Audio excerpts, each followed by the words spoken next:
Vamos deixar de lado a nostalgia. Com todo o brilho e glamour, a era de ouro de Hollywood estava obcecada com uma coisa: controlar os corpos e histórias das mulheres.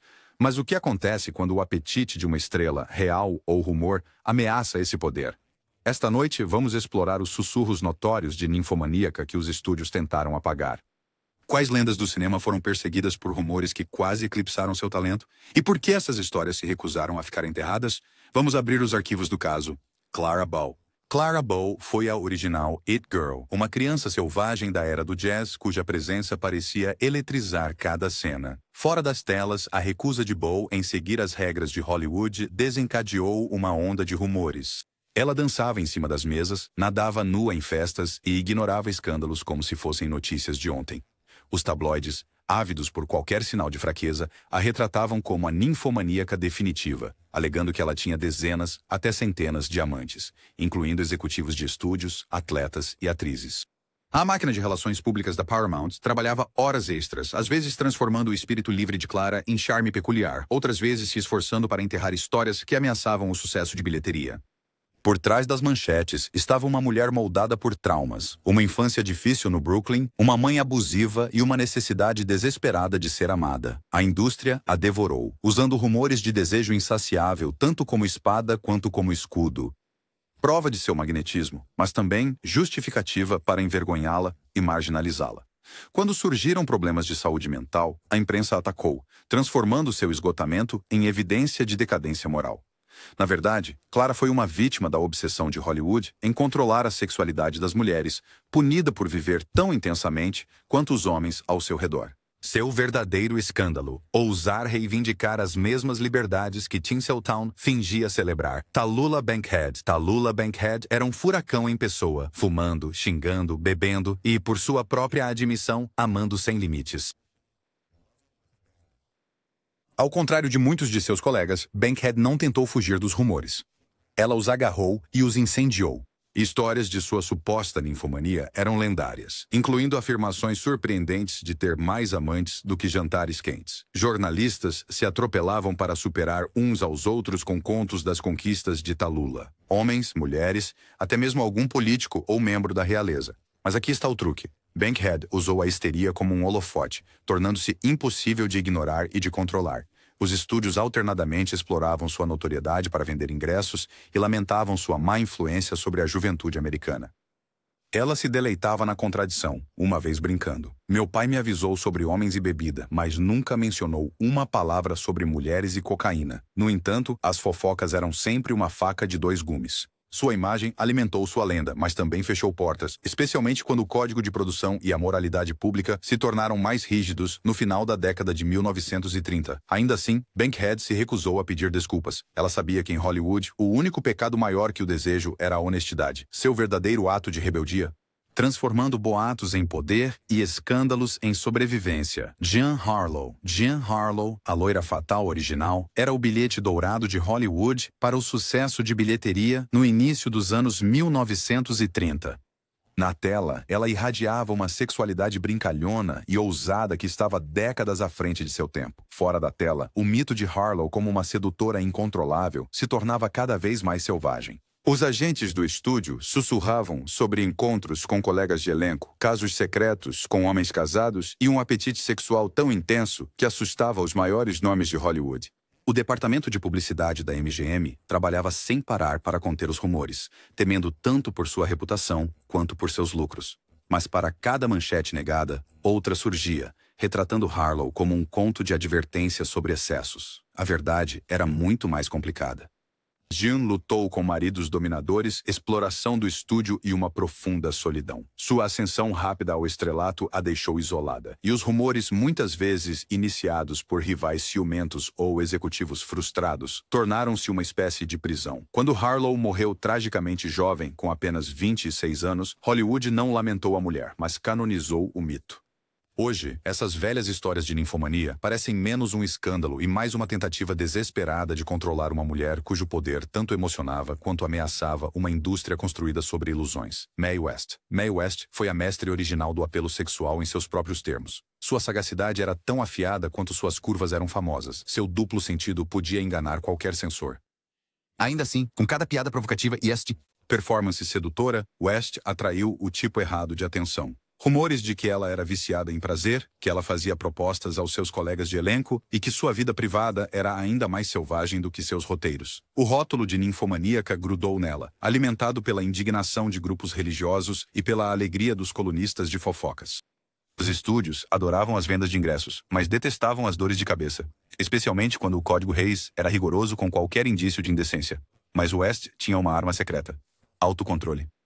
Ela zombava dos rumores, virando a narrativa a cada resposta. Eu costumava ser Branca de Neve, mas me desviei. Enquanto a indústria tentava silenciá-la, ela se tornava ainda mais ousada, transformando escândalos em uma celebridade duradoura. Quando Hollywood percebeu que não podia domá-la, West já havia se tornado um ícone cultural. Seu legado? Ela provou que o poder de uma mulher não precisava vir de permissão, mas de possuir cada história que tentavam usar contra ela. Barbara Payton. A vida de Barbara Payton parece uma peça de moralidade de Hollywood com um toque trágico. Uma deslumbrante estrela com carisma de sobra, ela parecia destinada à lista A, até que escândalos e rumores a derrubaram. Os romances turbulentos de Payton, mais notoriamente seu triângulo amoroso com os atores Tom Neal e Franchot Tony, tornaram-se material suculento para tabloides. Sussurros de ninfomania a seguiam por toda parte, casos com produtores, encontros nos bastidores e desejos insaciáveis que supostamente arruinaram sua carreira. Mas a verdade era muito mais sombria. Por trás das manchetes estavam relacionamentos abusivos, abuso de substâncias e um sistema ansioso para explorar sua dor. Os estúdios se distanciaram, com publicitários retratando Payton como um conto de advertência. Quanto mais sua vida pessoal se desmoronava, mais a imprensa se deleitava, registrando alegremente cada erro seu. Ao contrário das estrelas masculinas para quem uma reputação selvagem poderia significar longevidade, para Bárbara significou exílio total. Ela terminou seus dias sem um tostão, um fantasma da jovem que ela havia sido. No final, Payton foi destruída menos por seus próprios desejos e mais por uma indústria que ansiava por sua destruição. Sua tragédia foi um aviso. Em Hollywood, a sexualidade de uma mulher era moeda de troca até o dia em que era usada contra ela. Hedy Lamarr. A beleza de Hedy Lamarr era tão ofuscante que era fácil para Hollywood esquecer a mente por trás do rosto. Após sua estreia no escandaloso filme europeu Êxtase, Lamarr foi perseguida por histórias de prazeres proibidos e um desejo incontrolável. Os chefes de estúdio a escalavam como a tentadora exótica e os colunistas especulavam sem parar sobre sua vida privada, casos com atores, magnatas e até mesmo a realeza europeia. O rótulo de ninfomaníaca tornou-se uma forma abreviada de descrever uma mulher indomável, uma maneira de explicar sua independência e mantê-la sob controle. Ainda que o mundo estivesse obcecado com seu quarto, Lamarr estava silenciosamente revolucionando a tecnologia, coinventando sinais de salto de frequência que lançaram as bases para o Wi-Fi e o Bluetooth. Ainda assim, ela raramente era levada a sério. O mito sempre ofuscava a conquista. A própria Lamarr mais tarde admitiu: qualquer garota pode ser glamurosa. Tudo o que você tem que fazer é ficar parada e parecer estúpida. A tragédia é que, enquanto Hollywood adorava os rumores, perdeu a verdadeira história. Hedy Lamarr foi uma mulher que quebrou todos os moldes na tela, no laboratório e na vida. O mito da ninfomaníaca era a maneira de Hollywood manter o gênio em uma gaiola dourada. Joan Crawford. Poucas estrelas incorporaram tanto poder quanto vulnerabilidade como Joan Crawford. Sua ascensão da pobreza à vencedora do Oscar foi lendária, mas também foram os sussurros que assombraram sua ascensão. A ambição de Crawford, juntamente com sua beleza, atraiu um escrutínio implacável. A fábrica de boatos criou histórias de inúmeros amantes, chefes de estúdio, diretores, atores e, sussurrando ainda mais baixo, outras mulheres. Ninfomaníaca tornou-se o insulto preferido para quem tentava justificar sua determinação implacável ou diminuí-la. A MGM e a Warner Brothers trabalharam para moldar sua persona pública, forte, maternal e um pouco perigosa. Mas quando os contratempos na carreira surgiram, os antigos rumores voltaram com força, com colunistas questionando sua aptidão, tanto como atriz quanto como mãe. Crawford, no entanto, reagiu, controlando entrevistas, gerenciando ferozmente sua imagem e superando quase todos os seus rivais.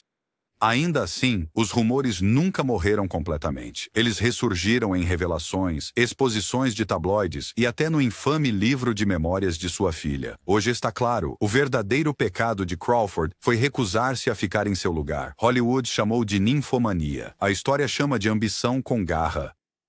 Ava Gardner. Ava Gardner era a personificação viva, respirando encarnação do glamour do velho Hollywood. Fierce, imperfeita e inegavelmente magnética. A imprensa a rotulou de deusa do amor e depois a perseguiu por isso, inventando e exagerando histórias de casos intermináveis e noites de abandono selvagem. Seus relacionamentos, especialmente seu casamento tempestuoso com Frank Sinatra, tornaram-se uma obsessão dos tabloides e os rumores de ninfomania multiplicaram-se a cada nova manchete.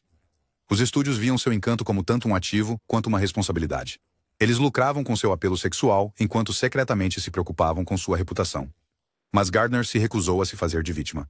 Ela uma vez declarou famosamente: ou eu escrevo o roteiro ou sou cortada. Quanto mais Hollywood tentava colocá-la em uma caixa, mais ela resistia, vivendo sua vida em seus próprios termos, mesmo que isso significasse escândalo e exílio. Mais tarde na vida, Ava descartou as histórias com uma risada, apontando o duplo padrão que transformava estrelas masculinas em românticos e mulheres em contos de advertência. No final, a lenda do desejo de Ava Gardner dizia menos sobre ela e mais sobre uma cidade obcecada em policiar o prazer. Louise Brooks. Louise Brooks foi a rebelde original do cinema mudo, uma mulher cuja independência era lendária, cujo humor afiado combinava com seu corte de cabelo escuro. Desde o início, Brooks se recusou a jogar o jogo de Hollywood. Ela recusou papéis, zombou dos chefes de estúdio e festejou sem limites. Naturalmente, a indústria revidou com rumores, histórias de casos com atores e atrizes, festas sexuais e uma reputação de ninfomaníaca autodestrutiva. A abertura de Brooks sobre seus desejos, especialmente em uma era de censura sufocante, fez dela um alvo para cruzados morais e poderosos da indústria. Quando ela se afastou de Hollywood, sua lenda apenas cresceu, transformando-se de ícone em uma história de advertência. Durante anos, fofocas ofuscaram sua arte. Só décadas depois, os críticos redescobriram seus filmes e a reconheceram como uma pioneira. A própria Brooks escreveu: Hollywood era um lugar onde te pagam $1000 por um beijo e 50 centavos pela sua alma. O verdadeiro escândalo nunca foi o apetite de Brooks. Foi a necessidade de Hollywood de punir mulheres que não podiam ser domadas. Veronica Lake. Com seu cabelo picabu e charme gelado, Veronica Lake se tornou um símbolo do estilo dos anos 1940, um visual copiado por milhões. Mas o sucesso gerou escrutínio, e quando sua carreira tropeçou, as críticas surgiram. Lake foi perseguida por rumores de escapadas sexuais, casos impulsivos e desejos insaciáveis que supostamente a tornavam impossível de controlar. Os chefes de estúdio, que antes cortejavam cada movimento dela, começaram a culpar sua vida pessoal por cada revés profissional. Colunistas de fofocas se deliciavam com seus divórcios, problemas financeiros e lutas emocionais, retratando-a como mais uma tragédia de Hollywood derrubada por seus próprios apetites. Mas a verdadeira história era mais complicada. Lake lutou com problemas de saúde mental não diagnosticados, alcoolismo e uma indústria implacável rápida em descartar mulheres difíceis. Nos seus 40 anos, ela estava falida, vivendo no anonimato, um conto de advertência para cada estrela que ousava viver fora do roteiro. Na verdade, o escândalo de Lake nunca foi sobre desejo em excesso, mas sobre uma cidade que amava suas lendas danificadas e acabadas. O jogo favorito de Hollywood, construir lendas e depois destruí-las, especialmente quando o desejo estava envolvido. Por trás de cada boato de ninfomaníaca, há uma história sobre poder, vergonha e o preço que as mulheres pagaram por viver fora das linhas. Qual escândalo esquecido fez você questionar as lendas? Inscreva-se e conte-nos nos comentários. Existem histórias que a indústria ainda não quer que você saiba? Porque se Hollywood nos ensinou algo, é que a verdade sempre encontra uma maneira de voltar aos holofotes.